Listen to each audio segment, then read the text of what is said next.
رہتا تھا احمد پور شرقیہ میں، مسلمان تھا لیکن قادیانی سے دوستی تھی، اس سے اٹھتا بیٹھتا رہا تو قادیانی ہو گیا۔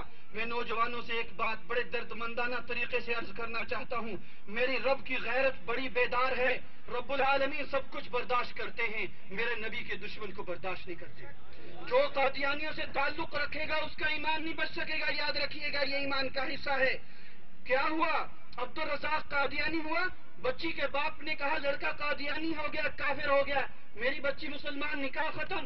مقدمہ عدالت میں گیا، بہاولپور کی عدالت، یہ ریاست بہاولپور ہوا کرتی تھی۔ قادیانیوں کی طرف سے جو گفتگو کرنے کے لیے آیا عدالت میں، جلال الدین شمس قادیانی، اس لانتی کا نام، بڑا چرب زبان قسم کا وہ قادیانی، جلال الدین شمس قادیانی۔ یہاں کے بڑے بڑے علماء نے مشورہ کیا، ختم نبوت کا مسئلہ ہے، نبی کی عزت کا مسئلہ ہے، اس کے لیے مولانا انور شاہ کاشمیری کو بلایا جائے جو ڈھابیل میں تھے اس وقت۔ کون انور شاہ کاشمیری؟ میں ان 10 منٹوں میں کیا عرض کروں، وہ مولانا انور شاہ کاشمیری 2 جملوں میں سمجھو۔ انگریز جب بر صغیر کی بڑی بڑی لائبریریاں مدارس کی جلا رہا تھا، مولانا انور شاہ کاشمیری ایک لائبریری کے اندر گئے، چہرے پہ مسکراہٹ آئی، ساتھی نے کہا حضرت مسکراہٹ کیسی؟ کوئی بات تو ہوئی نہیں، فرمانے لگے مسکرا اس بات پہ رہا ہوں کہ اگر انگریز اس ساری لائبریری کو جلا دے تو انور شاہ کے سینے میں پوری لائبریری محفوظ ہے۔ احادیث کا پورا ذخیرہ حفظ تھا، احادیث کا پورا ذخیرہ حفظ۔ بر صغیر کو اتنی بڑی محدث ہستی شاید دوبارہ دیکھنا نصیب ہو سکے، ان کو خط لکھا گیا، حضرت تشریف لائیے بہاولپور، ختم نبوت کا مسئلہ ہے، نبی کی عزت کا مسئلہ ہے۔ یہاں سے خط بھیجا گیا ڈھابیل میں، حضرت اس وقت حج کے سفر کے لیے تیار بیٹھے تھے، پورا قافلہ تیار ہے، سامان بندھا ہوا۔ مولانا انور شاہ کاشمیری رحمت اللہ تعالی علیہ کو خط پہنچا، یوں کر کے خط کھول کے پڑھا، خط بند کیا، تھوڑی دیر نظریں بند کی، فرمانے لگے میرا سامان کھول دو، میں تمہارے ساتھ حج پہ نہیں جا سکتا۔ ساتھیوں نے کہا حضرت اب تو ہم بالکل تیار بیٹھے ہیں، سامان اٹھانا ہے اور چلنا ہے، آپ حج کر کے آ جائیں پھر بہاولپور چلے جائیں۔ مولانا انور شاہ کاشمیری رحمت اللہ علیہ نے کیا فرمایا، اپنا ایمان بھی تو جگاؤ، اپنے ایمان کو طاقت بھی تو دو، اس لوگوں کو چنگاری بھی بڑھنے دو۔ مولانا انور شاہ کاشمیری رحمت اللہ تعالی علیہ نے فرمایا اس حالت میں انور شاہ اگر حج کرنے کے لیے چلا گیا تو گنبد خضرا میں حضور علیہ السلام کو کیا منہ دکھائے گا؟ یہاں آپ کی عزت کا مسئلہ تھا، انور شاہ حج کرنے کے لیے آ گیا ہے، سیدھے بہاولپور تشریف لائے۔ 3 جلدوں میں یہ مقدمہ چھپا، مقدمہ بہاولپور کے نام سے، زندگی نے وفا کی، انشاءاللہ آپ کے پرنسپل صاحب کی خدمت میں پیش کروں گا، 3 جلدوں میں یہ پورا مقدمہ موجود۔ ایک بات سناتا ہوں، گفتگو ہو رہی ہے عدالت میں، ادھر مولانا انور شاہ کاشمیری رحمت اللہ علیہ کھڑے، ادھر وہ قادیانی جلال الدین شمس قادیانی لانتی کھڑا۔ گفتگو کے دوران مولانا انور شاہ کاشمیری رحمت اللہ علیہ فرماتے ہیں جلال الدین قادیانی، تو مرزا غلام احمد قادیانی لانتی کو سچا نبی ثابت کرنے کی کوشش کر رہا ہے، تو اگر چاہے تو عدالت کے اندر کھڑے کھڑے تمہیں مرزا قادیانی کو جہنم میں جلتا ہوا دکھا سکتا ہوں۔ وہ قادیانی ہکا پکا بول نہ سکا، عدالت کا وقت ختم ہوا، سارے بڑے بڑے علماء مولانا انور شاہ کاشمیری کے پاس، حضرت اگر وہ قادیانی کہہ دیتا دکھاؤ تو؟ مولانا انور شاہ کاشمیری رحمت اللہ علیہ سید چہرہ سرخ ہوا، غصہ، فرمانے لگے تم کیا سمجھتے ہو وہاں انور شاہ بات کر رہا تھا؟ وہاں انور شاہ نہیں، خدا کی قسم روح محمدی متوجہ تھی، اس کے کہنے کے اندر دیر ہو سکتی تھی، میرے دکھانے کے اندر دیر نہیں ہونی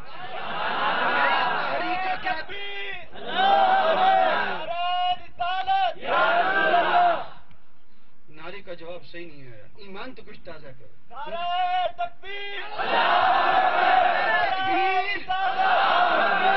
تکبیر، تاج و تخت ختم نبوت، تاج و تخت ختم نبوت ہمارے ایمان کا حصہ ہے، خدا کی قسم یہ ہمارے ایمان کا حصہ ہے۔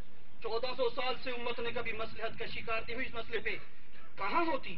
تمام مکاتب فکر اکٹھے نظر آئے 1974 میں، ذوالفقار علی بھٹو مرحوم کی حکومت، میرا سیاست سے تعلق نہیں، میں ذوالفقار علی بھٹو کو مرحوم کہتا ہوں، ایسا جرأت مند حکمران میں نے تو دوبارہ نہیں دیکھا۔ کیا ہوا؟ ساری قوم اکٹھی ہو گئی، بریلوی اکٹھے ہوئے، جماعت اسلامی اکٹھی ہوئی، دیوبندی اکٹھے ہوئے، سب اکٹھے ہو کے قومی اسمبلی کے اندر کیس آیا، بھٹو نے کہا پوری قومی اسمبلی جو فیصلہ کرے گی وہ منظور. پروفیسر غفور احمد صاحب اس میں شریک, شاہ احمد نورانی رحمت اللہ علیہ اس میں شریک, مفتی محمود رحمت اللہ علیہ اس میں شریک, پی پی کی حکومت, 4-5 علماء, ذوالفقار علی بھٹو مرحوم نے پوری قومی اسمبلی کو جج بنا دیا, جو تم فیصلہ کرو. ادھر قادیانیوں کا مرزا ناصر آیا, ادھر سے ہمارے علماء آئے, گفتگو شروع ہوئی. 1974 کی باتیں سنا رہا ہوں, کچھ ایمان کی باتیں بھی سن لو. کیا ہوا؟ سوال و جواب ہوئے. مفتی محمود صاحب رحمت اللہ علیہ نے ایک سوال کیا مرزا ناصر قادیانی سے قومی اسمبلی کے اندر کہ مرزا غلام قادیانی نے اپنی کتابوں میں لکھا ہے جو مجھے نبی نہیں مانتا. مرزا قادیانی لکھتا ہے جو مجھے نبی نہیں مانتا وہ جہنمی ہے اور کنجریوں کی اولاد ہے. کیا یہ حوالہ درست ہے؟ مرزا ناصر نے کہا درست ہے, مرزا صاحب نے صحیح لکھا ہے. سارے قومی اسمبلی کے ممبران ہل گئے کہ ہم تو آپ صلی اللہ علیہ وسلم کو آخری نبی مانتے ہیں, یہ کہاں سے آ گیا اور ہمیں جہنمی اور کنجریوں کی اولاد کہتا ہے. پوری قومی اسمبلی کا ذہن بنا.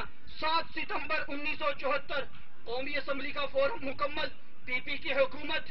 قومی اسمبلی کے 2 دروازے, ایک پہ لکھ دیا گیا یس, ایک پہ لکھ دیا گیا نو. جو یہ کہتا ہے کہ قادیانی کائنات کے بدترین کافر, ہمارے نبی کے بعد کوئی اور نبی نہیں آ سکتا, وہ ممبر اسمبلی اٹھے اور یس والے دروازے سے گزر جائے. جو کہتا ہے کہ نہیں نہیں قادیانی مسلمان ہیں, وہ نو والے دروازے سے ممبر اسمبلی اٹھ کے گزر جائے.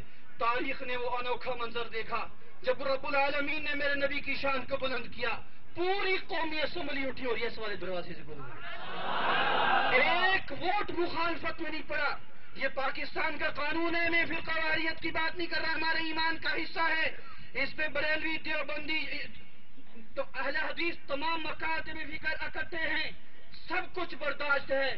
نبی کی عزت پہ حرف برداشت, نبی کی عزت پہ حرف برداشت. میں مبارکباد پیش کرتا ہوں جناب پرنسپل صاحب کو, انہوں نے یہ مبارک عنوان چنا.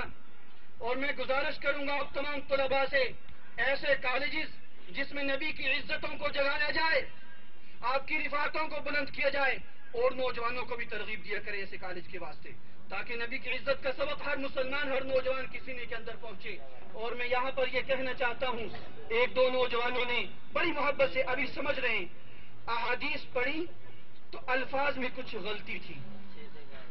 1-2 نوجوانوں نے احادیث پڑھی, لا یؤمن احدکم, ایک اور حدیث مبارکہ تھی. ایک ساتھی نے بخاری شریف کا ایک واقعہ بیان کیا, اس میں کچھ کمی بیشی کر دیں. یاد رکھیں, جب کبھی آپ نے تقریر میں کوئی حدیث پڑھنی ہو تو کسی عالم سے اس کے تلفظ سیکھ لیجئے. ذرا سی الفاظ کی اونچ نیچ حدیث کے اندر تحریف کا سبب بن جاتی ہے, اور یہ قیامت کے دن اس کے لیے جہنم کی وعید ہے. تو میں سمجھانے کے لیے عرض کر رہا ہوں, احادیث اور آیات جب پڑھنی ہو کسی قاری صاحب سے سیکھ لیجئے تاکہ لفظ غلط نہ ہو. اور عربی کے اندر ایک لفظ بھی اونچا نیچا ہو جائے تو معنی میں زمین آسمان کا فرق ہو جایا کرتا ہے. اللہ تعالیٰ اس مقابلے کے اندر شریک ہونے والے اور یہاں جتنے شرکاء بیٹھے ہیں محض آپ علیہ السلام کی محبت میں بیٹھے ہیں, اللہ تعالیٰ ہم سب کا مل بیٹھنا قبول فرمائے. وآخر دعوانا ان الحمدللہ.